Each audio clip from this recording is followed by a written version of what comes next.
नाजरीन, हम टीपू सुल्तान के इतिहास को आपके सामने पेश कर रहे हैं, जो खान आसिफ की लिखी और शोधित एक नावेल पर आधारित है। इस इतिहास में कुछ ऐसे घटनाक्रम हैं जिन्हें सुनकर दिल सोचने पर मजबूर हो जाता है और कहीं कहीं दिल को ठेस भी पहुंचती है। हमारा उद्देश्य टीपू सुल्तान के इतिहास को आपके सामने लाना है, न कि किसी के दिल को ठेस पहुंचाना।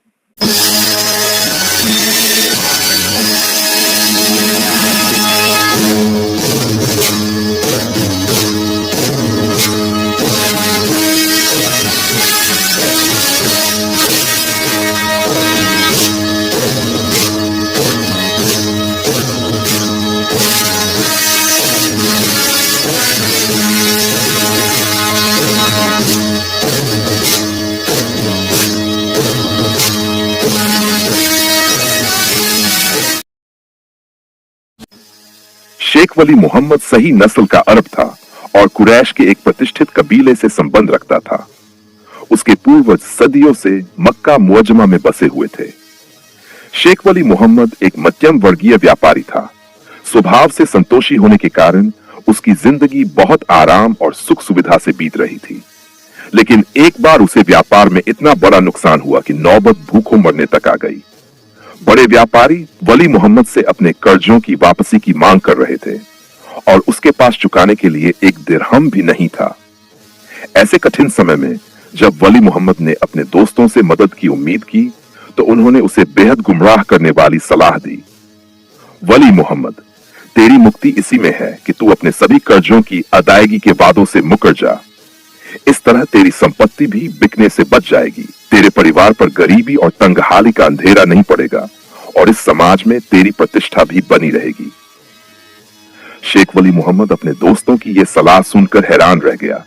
फिर उसके चेहरे पर गहरी पीड़ा और कष्ट के भाव उभर आए। एक झूठे, बेईमान और धोखेबाज व्यक्ति की प्रतिष्ठा ही क्या। शेख वली मोहम्मद का लहजा बहुत उदास था। तुमने मुझे जीवन भर की दोस्ती का यही इनाम दिया? हम तो तुझे बस बचने का रास्ता बता रहे हैं। दोस्तों ने बड़ी बेरुखी से जवाब दिया, यह बचने का रास्ता है या मेरी अपमान और विनाश की राह? शेख वली मोहम्मद के लहजे में गहरी पीड़ा छुपी थी। अगर तुम सच्चे दोस्त हो तो मेरी तबाही का तमाशा क्यों देख रहे हो? आगे बढ़कर मेरी मदद क्यों नहीं करते? मुझे डूबने से बचाकर किनारे तक क्यों नहीं लाते? आखिर तू कहना क्या चाहता है वली मोहम्मद? दोस्त उसकी बात का मतलब समझ गए थे, लेकिन जानबूझकर अनजान बन रहे थे। तुम सब पर अल्लाह की कृपा है। बात करते हुए शेख वली मोहम्मद की जुबान लड़खड़ा गई। वह एक स्वाभिमानी व्यक्ति था, लेकिन परिस्थितियों की गंभीरता ने उसे दोस्तों के सामने अपनी बात रखने के लिए मजबूर कर दिया। अगर तुम चाहो तो मैं सभी व्यापारियों के कर्ज से मुक्त हो सकता हूं। कैसे? उसके दुनियादार दोस्तों ने आश्चर्य से पूछा। अगर तुम सब लोग थोड़ी थोड़ी रकम भी मुझे दे दो तो मेरे कंधों से कर्ज का यह बोझ आसानी से उतर सकता है। शेख वली मोहम्मद ने झिझकते हुए कहा, तुम अपने हो, इसलिए जल्दबाजी में पैसे वापस मांगने का दबाव नहीं डालोगे। हालात बेहतर होते ही मैं सबका पैसा लौटा दूंगा। तुझे क्या पता कि हम लोग किस तरह की जिंदगी जी रहे हैं? दोस्तों ने चालाकी से बहाना बनाया, हमारे कीमती कपड़ों और रहन सहन को मत देख, ये तो दुनिया के दिखावे के लिए है, लेकिन असल में हमारी आर्थिक स्थिति कोई खास अच्छी नहीं है, इसलिए माफ कर दे, हम तेरी कोई मदद नहीं कर सकते। हर मौके पर जान देने की कस्में खाने वाले दोस्तों ने बड़ी बेरहमी से झूठ बोला। दोस्तों का जवाब सुनकर वली मोहम्मद का चेहरा दुख और अपमान से बुझ गया। उसे ऐसा महसूस हुआ जैसे वह दोस्तों से कर्ज नहीं बल्कि भीख मांग रहा हो। वे सभी जो सालों से दोस्ती का मुखौटा पहने हुए थे, उसे इस संकट में अकेला छोड़कर चले गए। मजबूर होकर शेख वली मोहम्मद ने व्यापारियों से कुछ दिनों की मोहलत मांगी, लेकिन उन्होंने उसकी कोई भी विनती नहीं सुनी। थक हारकर वह अपने रिश्तेदारों और करीबियों के पास भी गया, लेकिन तबाही उसकी किस्मत बन चुकी थी। उसके कुछ कहने से पहले ही सबने अपने दरवाजे बंद कर लिए।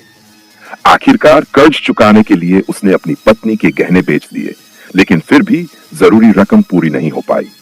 यहां तक कि उसे अपना घर का सारा सामान और पुश्तैनी मकान तक बेचना पड़ा। अब वह सारी सुख सुविधाओं से वंचित एक साधारण से घर में रहने को मजबूर था, जिसकी छत पुरानी लकड़ियों और खजूर के पत्तों से बनी थी और जिसकी दीवारें टाट के पर्दों से ढकी हुई थीं। शेख वली मोहम्मद की स्वाभिमानी और संवेदनशील पत्नी ये सदमा सहन नहीं कर पाई और बीमार पड़ गई। शेख वली मोहम्मद ने एक व्यापारी के यहां मामूली वेतन पर नौकरी कर ली।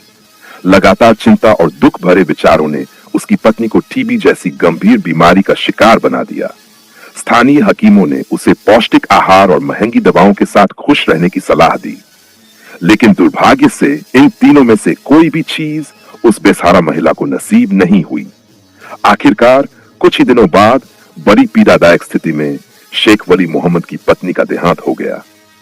अब वह अपने 5 साल के बेटे मोहम्मद अली के साथ इस दुनिया में अकेला रह गया था, जहां उसके सैकड़ों करीबी रिश्तेदार मौजूद थे। जीवन साथी से अंतिम विदाई उसके लिए बहुत बड़ा आघात थी। शेख वली मोहम्मद इस सदमे को भी सहन कर लेता, लेकिन वह उन रिश्तेदारों के चेहरे नहीं देखना चाहता था जो हर मोड़ पर उसका मजाक उड़ाते नजर आते थे। आखिरकार इस कठिन परिस्थिति में शेख वली मोहम्मद ने अपना पैतृक शहर छोड़ने का फैसला कर लिया। एक दिन उसने अपने मालिक से अनुरोध किया कि वह उसे किसी व्यापारिक काफिले के साथ बगदाद भेज दे। उसका वह व्यापारी मालिक शेख वली मोहम्मद की मेहनत और ईमानदारी से बहुत खुश था, इसलिए वह एक अच्छे कर्मचारी को खोना नहीं चाहता था। लेकिन जब शेख वली मोहम्मद ने अपनी मजबूरियां बताई तो वह मन मन से मान गया। बगदाद रवाना होने से एक दिन पहले शेख वली मोहम्मद खाना काबा में हाजिर हुआ, नमाज अदा की और फिर बैतुल्लाह की दीवारों से लिपट कर रोने लगा। ऐ अल्लाह, तेरी इस निशानी की कसम, अहले मक्का ने मुझ पर यह मुबारक जमीन तंग कर दी। मैं इस पवित्र भूमि को छोड़ना नहीं चाहता था, क्योंकि यहां तेरा पहला घर है जिसे तेरे खलील हजरत इब्राहिम ने बनाया। और मैं इस पवित्र नगर को कैसे छोड़ता, क्योंकि यही मेरे आका हजरत मोहम्मद सल्लल्लाहु अलैहि वसल्लम पैदा हुए, जो तेरे सबसे बड़े रसूल, सबसे बड़े सच्चे और सबसे बड़े अमीन हैं। तू सब जानता है कि मैं एक बहुत कमजोर इंसान हूं। रिश्तेदारों और दोस्तों का अपमानजनक व्यवहार मुझसे सहन नहीं होता। हिजरत रसूल के सदके में मेरा यह लंबा और कठिन सफर आसान कर और इस परदेशी जीवन में मेरी मदद फरमा, क्योंकि शाह हो या गरीब, सब तेरी मदद के मोहताज हैं। शेख वली मोहम्मद रोते हुए दुआ मांग ही रहा था कि अचानक उसने अपने कंधे पर किसी का हाथ महसूस किया। सामने एक सफेद दाढ़ी वाले बुजुर्ग खड़े थे, जिनके चेहरे पर एक अजीब सी रोशनी थी। शेख वली मोहम्मद उन्हें देखता ही रह गया। सादिक आजम अलैहिस्सलाम के गुलाम हो तो हमेशा सच्चाई पर कायम रहना, और अमीन ए आजम की उम्मत में हो तो कभी खयानत मत करना। तुमने लोगों की अमानतें लौटा दी, अच्छा किया, वरना हलाक हो जाते।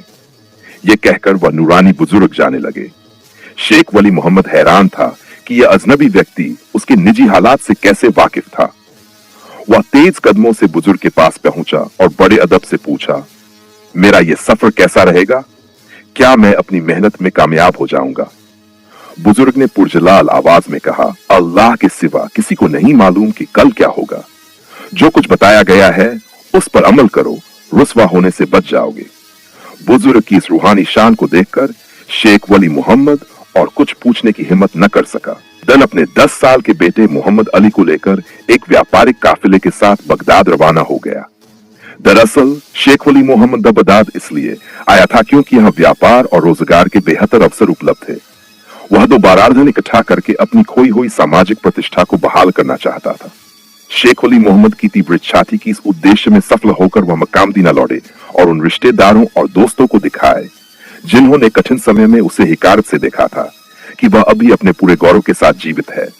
इन्हीं जलते हुए विचारों के सहारे वह दिन रात मेहनत करता रहा, लेकिन कई वर्षों के बाद भी उसे बगदाद में संतोष और शांति नहीं मिल सकी।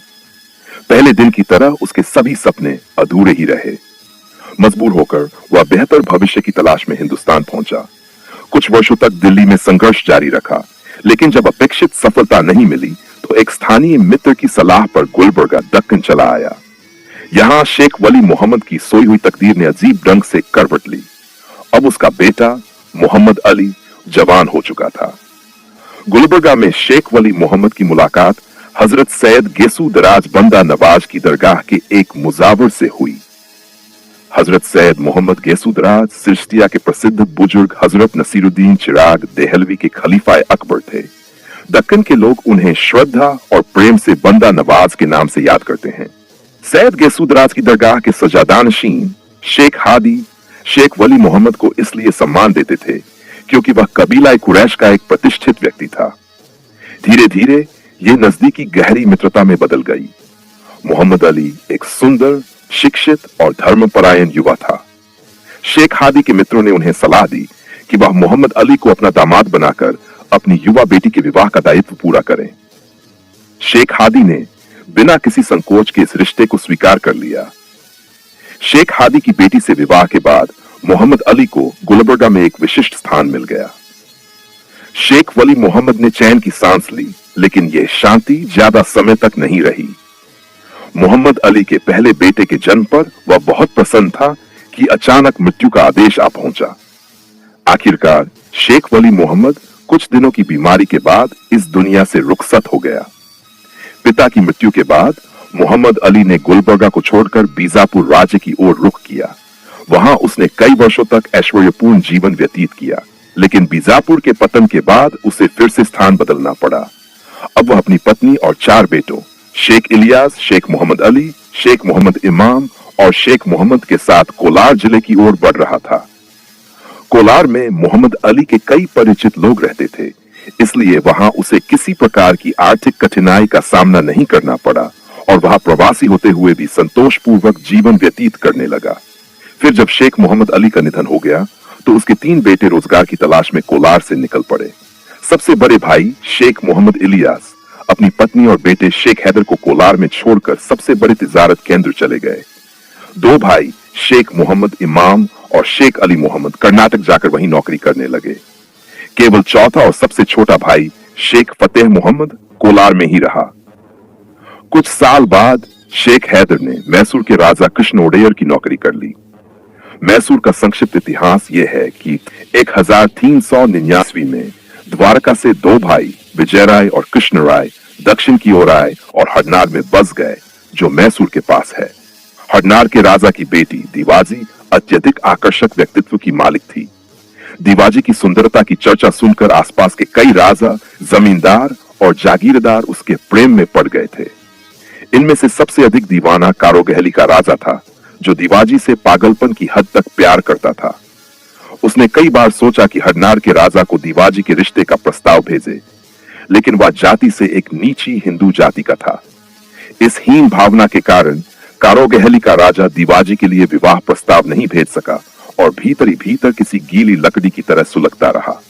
फिर कुछ दिनों बाद जब हरनार के राजा का निधन हो गया तो उसके भीतर की प्रेमाग्नि और भी भड़क उठी। कारोगहली के राजा ने बिना देरी किए अपने एक दूत के हाथों रानी को पत्र भिजवाया। रानी ने कारोगहली के राजा का पत्र पढ़ते ही क्रोध में कांपते हुए कहा, इस नीच जाति के व्यक्ति की यह हिम्मत कैसे हुई कि वह एक उच्च कुलीन परिवार से विवाह के बारे में सोच भी सके।